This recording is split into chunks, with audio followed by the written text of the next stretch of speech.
Bapak Ibu Dewan Juri yang kami hormati, selanjutnya kegiatan Pilmapres tingkat Universitas Surakarta tahun 2023 kita lanjutkan untuk peserta nomor urut 6. Kami persilakan untuk peserta nomor urut 6 untuk dapat maju menyampaikan paparan. dipersilakan.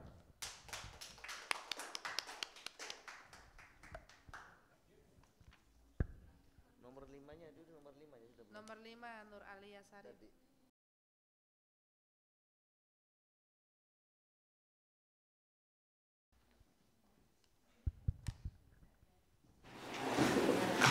Assalamualaikum warahmatullahi wabarakatuh. Introduce myself. My name is Nila Presteria. I'm number 6 and I'm studying in Faculty of Law, Wirauda University.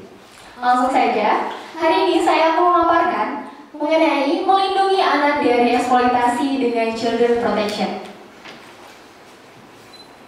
Baik, sebelumnya kita Ketahui dulu apa itu eksploitasi. Mengutip dari Cambridgeshire Constabulary, eksploitasi anak adalah kondisi saat pelaku atau orang dewasa berusaha mengambil keuntungan dari seorang anak demi keuntungan pribadi. Dan sayangnya, yang merupakan pelaku itu bukan hanya dari orang asing saja, tapi bisa berasal dari orang tuanya juga. Lanjut. Apa saja sih bentuk-bentuk dari eksploitasi anak? Saya sudah merangkum menjadi 3 bentuk. Yang pertama yakni ada dari ekonomi, seksual, dan juga sosial. Dari ekonomi sendiri yakni menyalahgunakan tenaga anak berupa dimanfaatkannya fisik untuk bekerja. Seperti yang Bapak Ibu ketahui, Bapak Ibu Dewan Juri yang terhormat, banyak sekali yang kita lihat yakni ada anak-anak yang dipaksa untuk bekerja oleh orang tuanya, dan juga banyak yang dimanfaatkan untuk menjadi pengemis, bisa menjadi untuk buruh. Dan ada satu kasus yang saya ketahui di mana orang tuanya itu menyewakan anaknya untuk menjadi pengemis, di mana itu dapat menjadi tulang punggung keluarga. Selanjutnya juga dalam bidang seksual atau dalam bentuk seksual, perbuatan menelanjangi anak untuk produk pornografi dan mempekerjakan anak dalam bisnis prostitusi. Ini banyak sekali dijumpai di sekitar kita, terutama kepada anak perempuan. Dan ini juga banyak terjadi di kota-kota besar, bahkan tidak menutup kemungkinan juga di tingkat kabupaten. Yang pertama, yakni ada salah satu kasus di mana anak perempuan ini 2 orang itu ditipu, yang diiming-imingi mereka akan mendapatkan sejumlah uang ataupun barang elektronik secara singkat ya. Tapi ternyata pada saat di tempat, ternyata mereka dipekerjakan sebagai pekerja seks komersial. Dan juga mereka ditipu bahwa pakaian yang mereka gunakan itu gratis. Dan ternyata itu dianggap hutang, dan jadi sehingga mereka harus dituntut untuk mendapatkan 1 juta per hari, dan 1 juta itu diraup semua untuk membayar pakaian yang dianggap hutang itu tersebut. Dan juga melalui bentuk sosial, segala sesuatu yang dapat menyebabkan terhambatnya perkembangan emosional anak. Ini banyak sekali terjadi dan pelakunya itu dari orang tuanya sendiri. Yang pertama, apabila anak melakukan kesalahan, orang tuanya itu akan memberikan hukuman dengan kekerasan atau juga dengan memberikan bentakan sehingga mengganggu perkembangan emosional anak. Dan juga banyak terjadi kepada public figure di mana mereka memanfaatkan anaknya untuk diupload di media sosial sehingga dimanfaatkan untuk popularitas. Selanjutnya yang melatar belakangi saya menyusun ini yakni adalah banyak dijumpainya eksploitasi anak seperti yang sudah saya sampaikan tadi. Ada 3 bentuk yakni di bidang ekonomi, sosial maupun seksual. Terus juga ada dalam pasal 20 Undang-Undang Nomor 35 Tahun 2014 yakni yang berbunyi negara, pemerintah daerah, masyarakat, keluarga, dan orang tua atau wali berkewajiban dan bertanggung jawab dalam penyelenggaraan perlindungan anak. Namun sayang sekali banyak dari kita yang tidak peduli akan sekitar. Banyak sekali di sekitar kita terjadi eksploitasi anak, tapi kita tidak menghiraukan dan juga tidak melaporkannya kepada pihak terkait atau dinas terkait. Sehingga saya mengusung adanya protection children is very wide responsibility, yang konsep ini saya percayai untuk dapat memberikan perlindungan kepada anak. Sebelumnya harus diketahui juga apa saja hak anak. Hak anak yang sudah tertera dalam Undang-Undang Nomor 35 Tahun 2014, sebenarnya ini ada 31 hak anak yang sudah tercantum, tapi saya memberikan 4 poin penting yakni dalam pendidikan, yakni anak tidak akan mendapatkan pendidikan yang layak apabila eksploitasi seksual, anak juga harus mendapatkan hak perlindungan dari eksploitasi sebagai pekerja anak, juga perlindungan dari perampasan kebebasan. Sebagai anak yang menjadi korban eksploitasi, mereka tidak mendapatkan hak-hak tersebut. Dilanjutkan, data dari Komisi Perlindungan Anak Indonesia yakni jumlah pengaduan kasus pelanggaran hak anak pada tahun 2016 sampai 2021 terus meningkat, terutama di era pandemi di mana penggunaan media sosial meningkat. Saya ambil satu titik di mana ada penggunaan aplikasi yang digunakan sebagai transaksi pornografi, sehingga pada tahun 2020 angka eksploitasi anak pada bentuk seksualitas itu meningkat. Dilanjutkan rumusan masalah pada hari ini yang bagaimana implementasi terkait eksploitasi anak dalam perspektif Undang-Undang Nomor 35 Tahun 2014 tentang perlindungan anak, dan juga bagaimana sih upaya yang dilakukan untuk memberikan perlindungan pada anak dengan Children Protection. Dan juga tujuan untuk penelitian ini yakni untuk mengetahui bagaimana implementasi terkait eksploitasi anak dalam perspektif Undang-Undang Nomor 35 Tahun 2014 tentang perlindungan anak, dan juga untuk mengetahui upaya yang dilakukan untuk memberikan perlindungan pada anak dengan Children Protection. Dan metode yang saya gunakan dalam penelitian ini yakni adalah metode internet searching. Saya mengambil di berbagai jurnal ataupun berita, dan juga mengambil data dari lembaga terkait, contohnya yang tadi yang Komisi Perlindungan Anak. Dan membahas mengenai implementasi dari Undang-Undang Nomor 35 Tahun 2014 itu bagaimana. Ternyata sejauh ini sudah berjalan, namun saja belum optimal. Yang perlu Bapak Ibu Dewan Juri ketahui bahwa di Kabupaten Indramayu sendiri itu sudah ada peraturan daerah mengenai kabupaten layak anak. Tujuannya sama, yaitu untuk memberikan perlindungan kepada anak dari eksploitasi. Namun karena belum optimal, jadi saya mengusung mengenai Children Protection, yang mana ini merupakan forum anak tingkat desa. Sebelumnya sudah ada forum anak tingkat kabupaten, namun belum mencapai lapisan masyarakat terutama di desa. Sehingga saya mengusung yang namanya forum anak tingkat desa, sehingga bisa dari Bapak Ibu atau misalkan dari kepala sekolah, misalkan ada melihat ada korban yang menjadi korban eksploitasi, bisa langsung dilaporkan. Jadi sebagai kepanjangan tangan dari pemerintah untuk mempermudah tugas dari pemerintah Kabupaten Indramayu itu sendiri. Dan juga selain itu tugasnya juga untuk memberikan kegiatan-kegiatan yang positif untuk pengembangan potensi anak. Demikian presentasi dari saya, kurang dan lebihnya mohon maaf. Wassalamualaikum warahmatullahi wabarakatuh.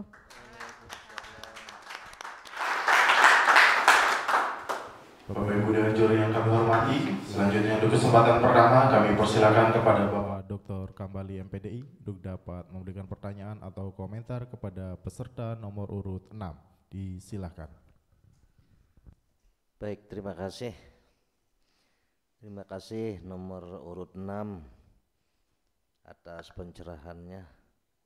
Banyak yang saya dapatkan informasi karena dari kelihatannya banyak hukum-hukum yang keluar dalam penelitian ini, ya.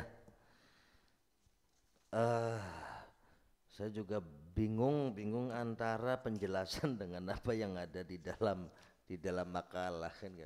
Di dalam makalah itu mana rumusan masalah, di sana ada tadi kan gitu. Di sini tujuannya begini, di sana tujuannya begitunya. Saya jadi yang benar yang mana gitu ya. Itu yang pertama ya.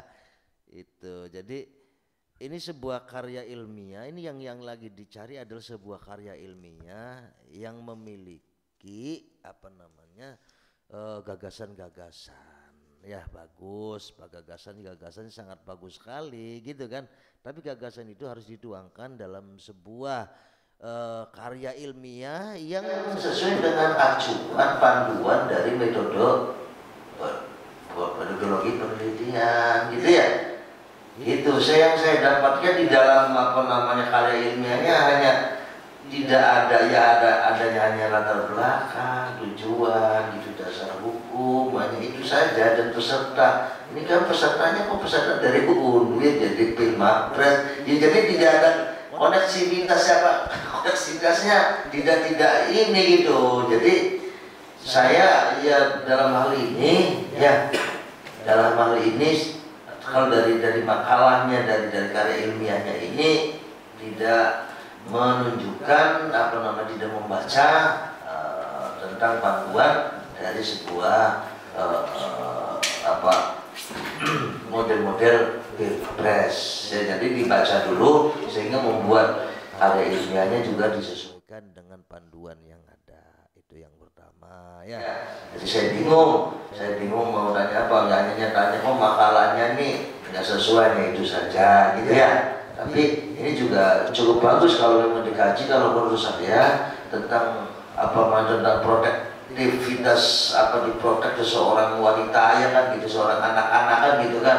Dia ini sangat bagus kalau dilihat dari siapa kan gitu ya, lebih terarah lagi kalau gitu kan. Apakah karena orang tua yang selalu protektif sekali kan gitu sehingga anak menjadi begini kan gitu, akhirnya anak tribulnya begini kan gitu, kemudian anak-anak kemudian dijadikan sebagai tidak layak dan kan gitu.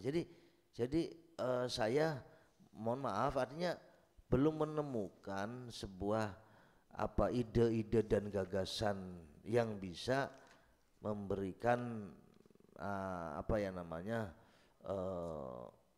memberikan manfaat dan gambaran, maksudnya untuk orang lain. Manfaat mah ada kan gitu kan. Tadi saya juga bermanfaat gitu, jangan jadi begitu manfaat, tapi untuk orang lain itu harus dibagaimanakan kan gitu. Anak kecil itu ini harus jelas dalam sebuah karya ilmiah ya, bukan hanya sebuah informasi saja ya gitu, bukan hanya informasi gitu, tetapi ide dan gagasan yang menuju pada manfaat gitu. Jadi arahnya mau kemana dan kemana. Saya hanya komentar begitu saja, masih tidak akan menanyakan lagi.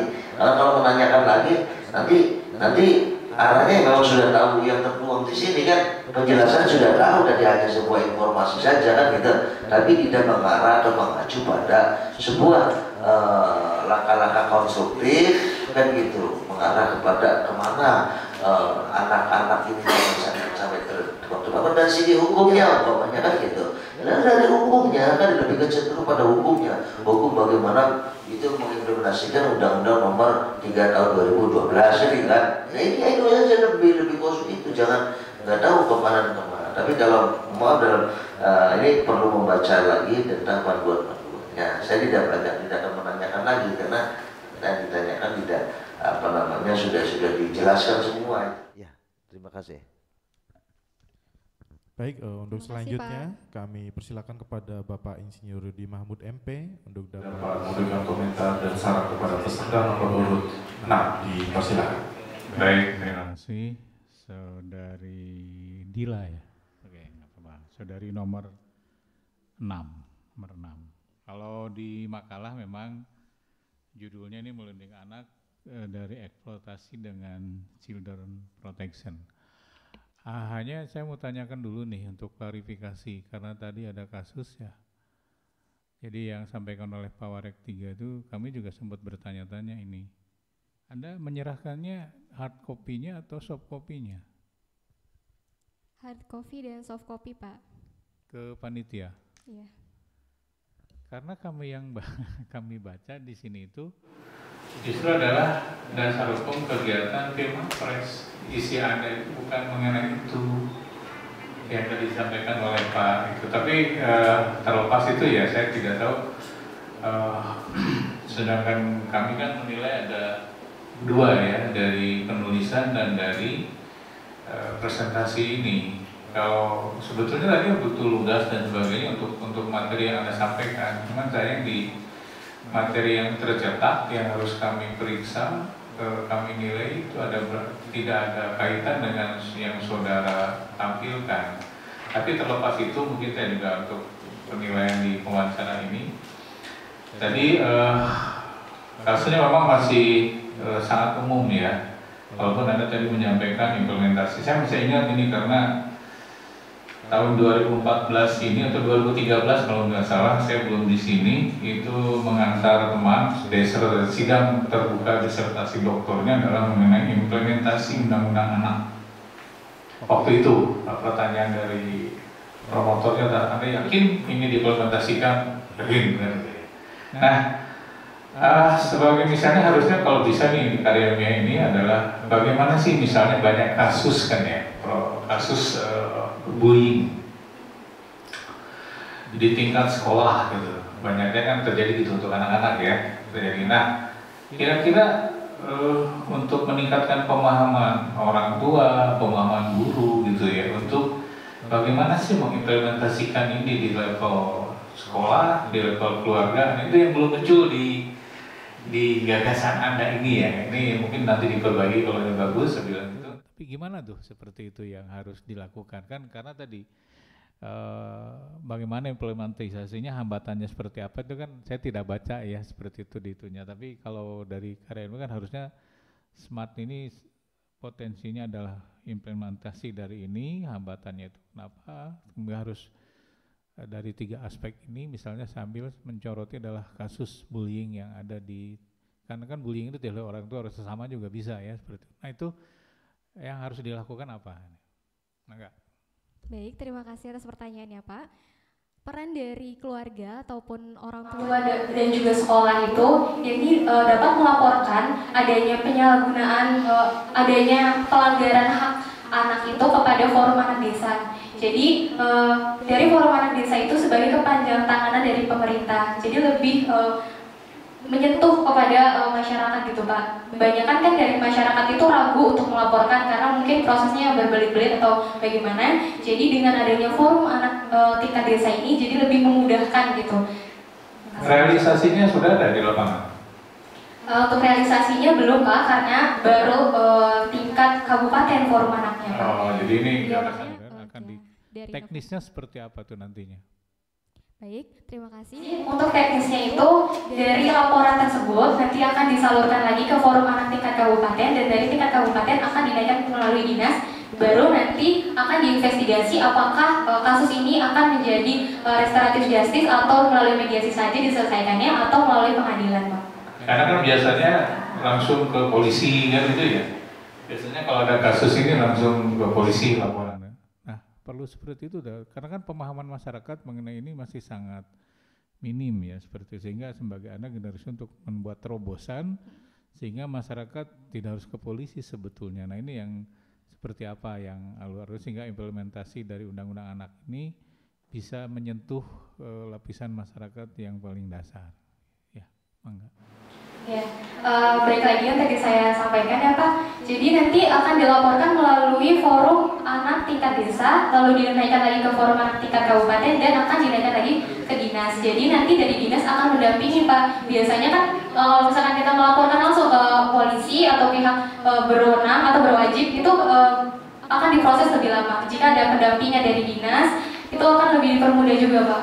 Gitu. Oke, cukup dari saya itu. Terima kasih Pak. Untuk yang terakhir kami persilakan kepada Ibu Dr. Ida Yulianawati MPD, disilakan. Assalamualaikum warahmatullahi wabarakatuh. Waalaikumsalam Ibu. Halo, sore-sore lihat yang seger-seger ya Pak Topan. Jadi Dila, kalau dari segi penampilan tidak ada masalah ya, sudah cantik, percaya diri, penyampaiannya juga lancar, tidak terbata-bata, kemudian selalu senyum, itu adalah nilai tambah ya dalam hal performance in doing the presentation. Tetapi tadi yang disampaikan oleh Pak Dr. Hamal dan Pak Yudi bahwa ketika kita masuk ke penilaian maka ada hal-hal kita harus menuruti kriteria penilaian yang ada. Nah, mungkin kalau dari segi penampilan tidak ada masalah, tetapi dari segi karya ilmiah itu bermasalah karena yang saya harapkan tadinya ini gimana ya, ada children protection, kayak seperti saya mikirnya begini Pak, 911 ya, di luar negeri itu kan kalau ada apa-apa langsung. Tapi saya kaget tadi itu apa salah mengirim atau bagaimana, mungkin karena terburu-buru ya, tidak siap. Jadi kalau misalnya ada lomba speech atau newscasting, newsreader, itu ikut saja sudah oke, ya Pak ya. Iya, pembacaan berita itu oke. Ya, nanti untuk penulisan karyanya, memang penulis itu tidak bisa dilakukan dalam waktu singkat. Jadi kalau misalnya diberi tugas menyusun karya ilmiah 1 hari mahasiswa itu sulit sekali. Jangankan mahasiswa, bikin jurnal aja dosen lama itu. Jadi perlu latihan membaca, tulis, baca, tulis, baca, tulis. Jadi saya tidak terlalu menyalahkan kalau memang informasinya itu didapat dalam waktu yang sangat singkat gitu ya. Jadi nanti lain kali cek pedoman penulisan karya ilmiah yang sudah ada saja. Ikuti alurnya agar kita tahu yang diharapkan di hasil akhir karya ilmiah kita itu seperti apa. Oke, Mbak? Oke, Thank you. Terima kasih. Sama-sama.